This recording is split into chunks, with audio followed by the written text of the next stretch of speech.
Hello everyone, it's Jack from Cultaholic, and yes, it's time to talk about the Royal Rumble. Now this one had a bit of a strange atmosphere going in, obviously because of news from outside of the ring, but in this video, we're focusing on what happened inside the ring. That's right, it's time for what happened at the 2024 Royal Rumble. The first match is the Women's Royal Rumble match, but before we get any entrance, we get our first surprise of the night. It's Pat McAfee, he's out first. Michael Cole is ecstatic. Corey Graves, less so. The number one entrant of the Rumble is Natalya. Let's go! Number two is another big surprise, the returning Naomi, who gets a thunderous reception and big chance of welcome back. The pair shake hands to start, the code of honor is adhered to, and they go back and forth until we get number three, Bayley, who did look unhappy, remember, when she drew her number recently. Number four is Candice LeRae, and number five, another surprise, it's the current TNA Knockouts champion, Jordynne Grace. She runs wild for a bit before hugging Naomi, of course, a fellow recent TNA roster member, but then they start brawling. Number six is Indy Hartwell, a bit of help for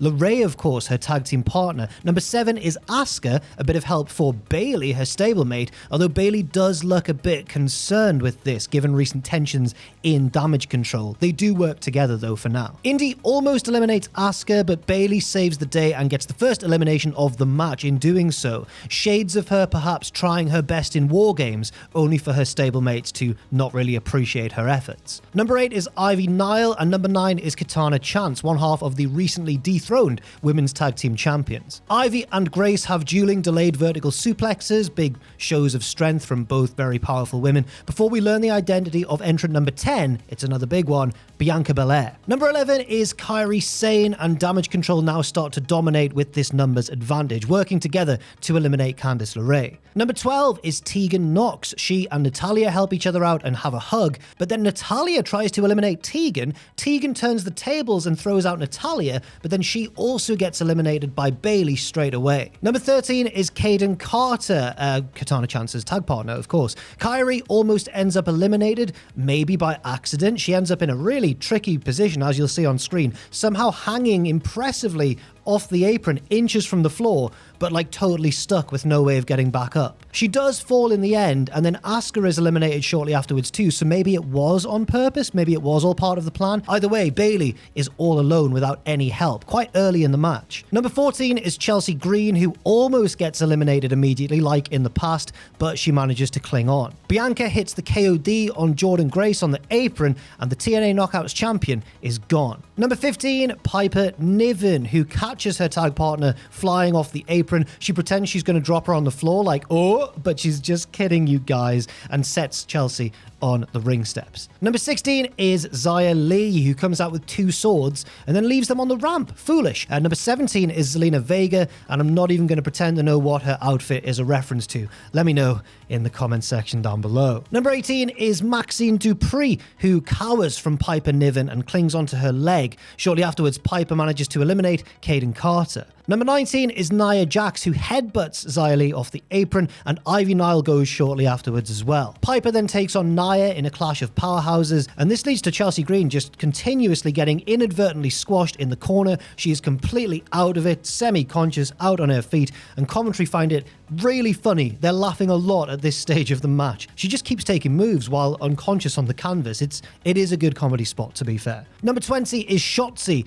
Everyone teams up on Nia at this stage, but she does the big giant spot, shoving everyone off with a big burst of power. Meanwhile, Bayley gets rid of Maxine Dupree, and Nia manages to take care of both Piper Niven and Katana Chance. Number 21, another big hitter, it's Becky Lynch, who brawls with Nia straight away and then runs wild on everyone else. She also gets a comedy elimination on poor Chelsea Green, peeling her fingers off the top rope and patting her on the head before shoving her off the apron. Number 22 is Alba Fire, 23 is Shayna Baszler, 24 is Valhalla, but here's R-Truth. Guys, he's in the wrong Rumble. He thinks this is the men's one. Silly R-Truth, what's he like? Nia throws him out pretty instantly, and a confused Valhalla is eliminated as well in the background, while Adam Pearce is out on the ramp scolding Truth and telling him, "This isn't the men's one, Truth, what are you doing?" Number 25 is Michin, while Naomi gets rid of Alba Fire with a move similar to the MJF Heat Seeker. Is that a clue for later on? Almost certainly not. Number 26 is Zoe Stark, who helps her tag partner Shayna eliminate Zelina Vega. 27 is Roxanne Perez from NXT, while Nia Jax gets rid of Shayna and Michin, and then Shotzi as well. Nia picking up steam here, but it's about to be stopped by entrant number 28, Jade Cargill. Jade has a big stare down with Nia and throws her out of the Rumble. Becky Lynch is shocked and amused by this development, but Bayley, in all the commotion, tries to eliminate Jade straight away, but it doesn't work. Number 29, another NXT superstar, Tiffany Stratton, who starts things off with a nice swanton onto lots of women below in the ring. And finally, number 30 is the returning Liv Morgan, who eliminates Zoe Stark, while Tiffany gets rid of her fellow NXT roster member, Roxanne Perez. We see both Io and Rhea, the two champions of the women's divisions, watching on from backstage in separate rooms. They're not just having a watch party. Bianca Belair and Jade Cargill have a stare down, and the crowd are really excited for this, but Bayley and Stratton ruin it like the heels they are. Becky falls to the apron, and Jade swings Naomi, who's still in this match, into Becky, which knocks Becky to the outside. She's out of the Rumble, and Jade throws Naomi out as well. Tiffany avoids elimination by grabbing onto Bianca's hair hanging off the apron,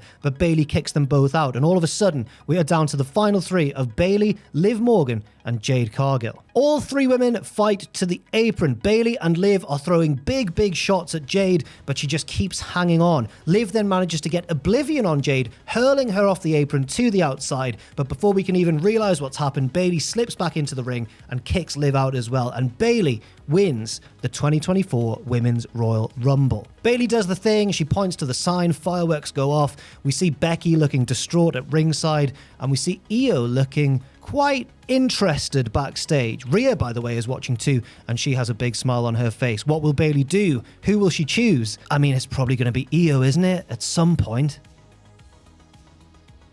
Next up, we have the undisputed WWE Universal title match, with Roman Reigns defending in a fatal four-way against Randy Orton, AJ Styles, and LA Knight. Yeah! Whose entrance is preceded by a Slim Jims commercial. Snap into a Slim Jim, guys. All three challengers team up on Roman at the start, but then AJ and Knight start brawling.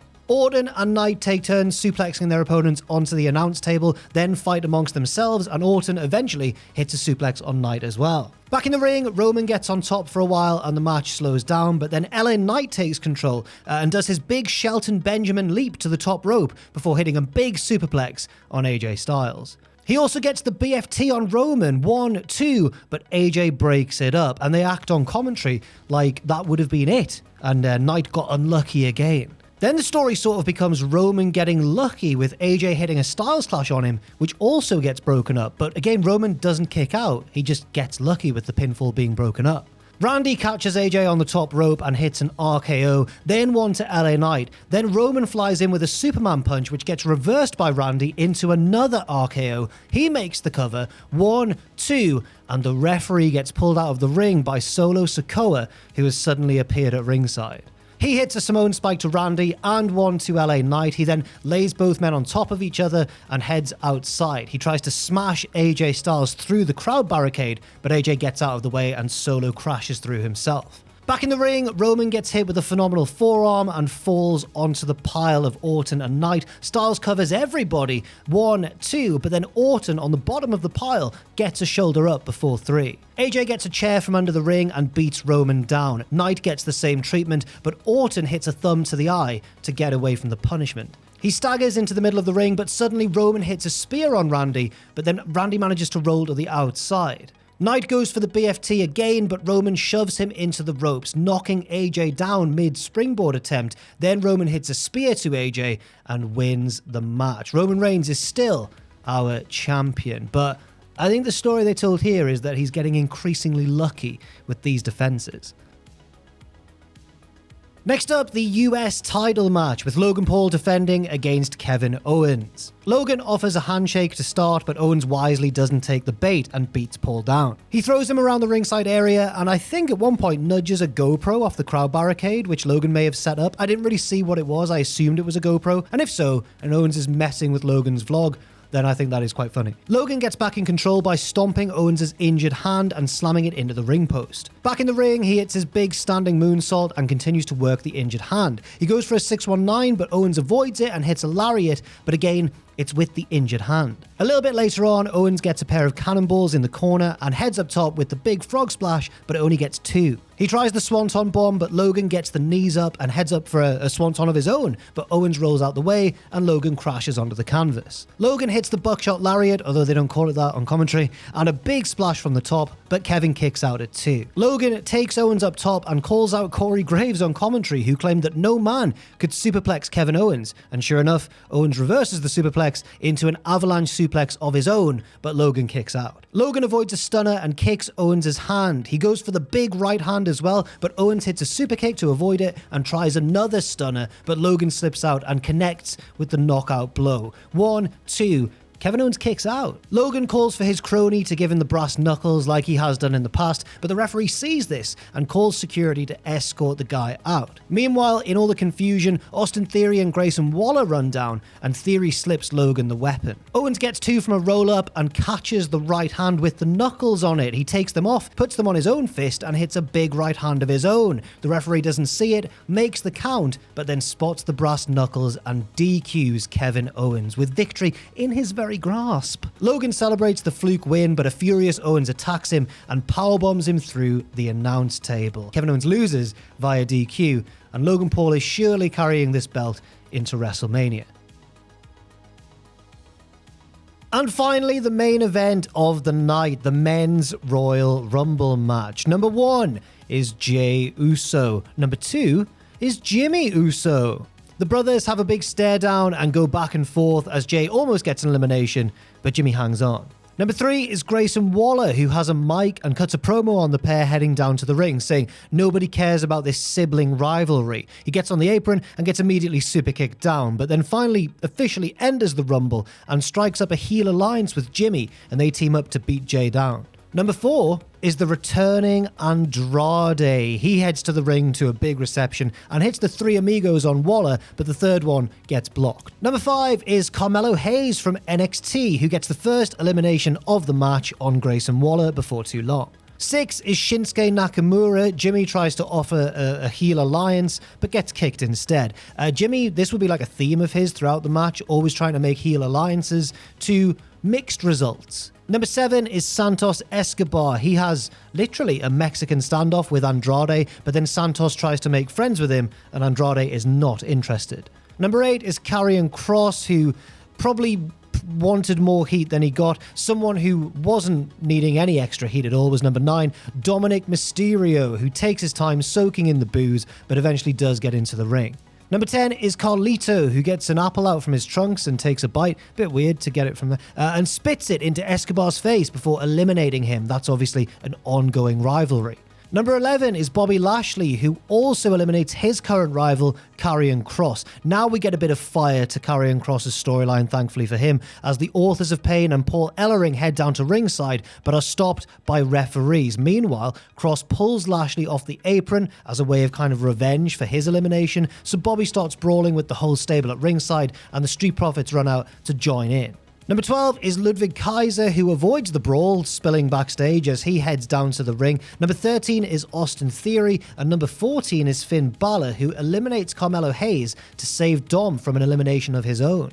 Number 15, it's one of the big ones. It's Cody Rhodes, who eliminates Theory, but then the 2 Judgment Day members team up to slow Cody's momentum. 16 is Bronson Reed, who hits an impressive double Samoan drop on Dom and Balor before eliminating Andrade. Cody and Shinsuke renew their feud while Kofi Kingston makes his entrance at number 17 and goes straight for Ludwig Kaiser. Cody hits a crossroads on Shinsuke through the ropes to eliminate him, very unique there, while Kofi gets rid of his rival, Kaiser. A lot of storylines, a lot of existing feuds playing out in this Rumble. Number 18, another big one, it's Gunther, who on his way to the ring berates his stablemate Kaiser for being eliminated. Gunther then dishes out some chops and no-sells a chop from Dominic, which is very amusing.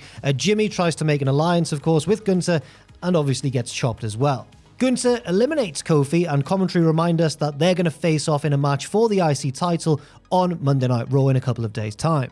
19 is Ivar, and number 20 is Bron Breakker from NXT, who runs wild, eliminating Jimmy Uso and Finn Balor pretty quickly. Number 21, we haven't seen him for a little while, it's Omos, who gets a little bit of a sloppy elimination on Bronson Reed, but it gets the job done. Meanwhile, Bron Breakker spears Ivar out of midair and throws him out of the match. Omos and Breakker have a big, scary stare down, which is interrupted by the arrival of number 22 from the announce table, Pat McAfee. Pat gets in the ring, looks at Omos and Bron in front of him, thinks better of it and climbs back out to the apron, then gets back in the ring, then changes his mind again and gets back on the apron, and then yes, he drops to the floor and eliminates himself. Bron then gets the big elimination of Omos, but then Dirty Dom sneaks up from behind and throws out Breakker as well. Number 23 is JD McDonough, who gets speared by the angry Bron before he can even make it into the ring. Number 24 is then R-Truth, who throws JD into the ring, and JD gets immediately eliminated by Jey Uso. Truth then gets on the apron and asks Dom for the hot tag because he thinks it's a tag match, guys. To be fair, the crowd actually really enjoy this bit. Gunther gets Dom in a sleeper hold, but Dom breaks free and dives, making the hot tag to Truth, who gets in the ring and starts running wild, hitting the John Cena 5 moves of doom, but Gunther stops the 5-knuckle shuffle with a big boot. Number 25 is The Miz, who runs wild but then stops when he sees R-Truth, and they start to team up. Miz goes to eliminate Dom, but then Truth saves Dom because he thinks they're friends, and Miz is very confused. 26 is Damian Priest, who obviously immediately eliminates R-Truth to boos from the crowd. 27 is CM Punk, who first eliminates his house show opponent, Dominic Mysterio. Number 28 is Ricochet. Meanwhile, back in the ring, Gunther eliminates The Miz with a big chop. 29 is Drew McIntyre. Around this sort of time, Jey Uso starts to run wild, but gets eliminated by Gunther, and could that possibly be the WrestleMania match for the IC Championship? The final entrant is Sami Zayn, but the next elimination is that of Ricochet, who gets thrown out by Drew. We are down to the final 6 who have a big wild brawl. Then everyone starts hitting signature moves on each other until Sami clotheslines out Damian Priest, but then Drew tips Sami out as well straight after. This leaves us with a final 4 of Drew McIntyre, Gunther, Cody Rhodes, and CM Punk. We see Seth Rollins watching on from a skybox, and Roman Reigns with Paul Heyman watching on from a separate skybox as well. The two bigger men dominate for a while and at one point try to outdo each other's chops to Cody and Punk. Cody avoids a Claymore, which hits Gunther instead, but Drew carries on his momentum and hits a second Claymore to Cody, which does connect. Punk eats a Claymore as well, and Drew grabs him by the head and says, "I'm not the same kid you knew 10 years ago." He goes to throw Punk out, but Punk regains his strength and tips Drew out instead. Gunther now takes control and tries to eliminate Cody, but he gets caught in a headlock and slowly levered over the top rope to the outside, and we get the final 2 that I think most people wanted after that promo segment on Raw recently. It's Cody versus Punk. They go back and forth and have quite an extended final portion of the match. They get out of each other's finishes, Cody hits the bionic elbow, but Punk retakes control with a kick to the head. A go-to-sleep attempt is reversed into the crossroads, but Cody is too tired to capitalize. Finally, he manages to pick up the dead weight of Punk, but Punk hits a go-to-sleep, and now he is back in control. They both get back to their feet, and Punk hits the pedigree. He then says, "I didn't wait 10 years to lose to Dusty's kid." He picks up Cody for a final go-to-sleep, but Cody blocks it and throws out CM Punk to win his second consecutive Royal Rumble match.